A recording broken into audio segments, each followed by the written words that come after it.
Greetings, I'm Harry Kollatz Jr. for Richmond Magazine, and we're on the trail of Richmond gems, that is, sites and places that if you live here, you may not know about and should, or if you've just moved here, you'll be one up because you know where they are. And so we begin here in Pump House Park. The building behind me is just one of the aspects of an area that's layered with history. This building is also something of a monument for Wilfred Emery Cutshaw, who was the director and the city engineer in the late 19th century. This building was his idea to house not only the very practical city water pumps, but also to host dances and social occasions on the second floor where you see the arched columns. This was an incredible dual use for the pump house, and it was quite popular with the young people. But it also earned a place for ghost hunter Bob Bess as a portal to the underworld in our May 2007 issue, which is another list that Richmond is so proud to make. We're here at the observation deck of City Hall. When Ballou and Justice Architects completed this building in 1971, it was the tallest structure in Virginia for 4 years. And we can debate about the aesthetic merits of its exterior, but there's no question that the observation deck here on its 22nd floor is the most magnificent in Richmond. They were looking directly west up Broad Street toward all the way to the WTVR Channel 6 tower in the distance. But for everything else, you have to have someone tell you because there are no plaques. I, of course, am available for very reasonable rates. Here we are at the Great Shiplock, or Great Shiplock Park.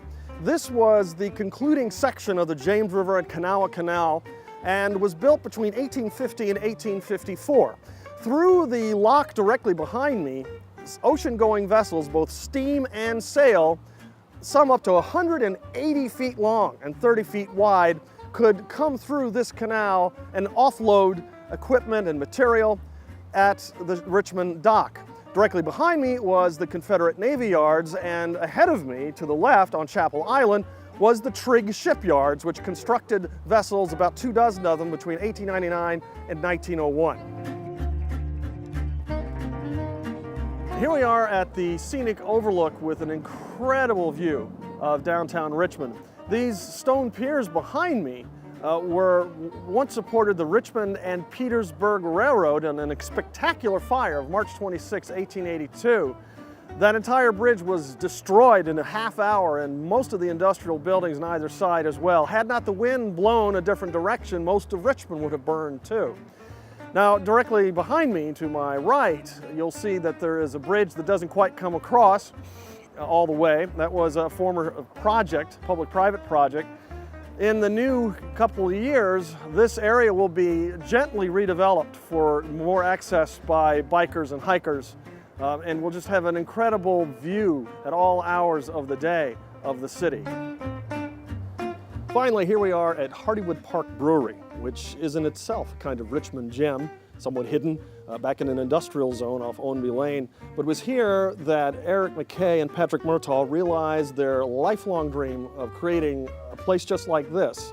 And for about 2 years now, they've been creating this incredible brew and holding festivities and public events that draw people from all over the place. And that's why I say, as you should too, hooray for Hardywood!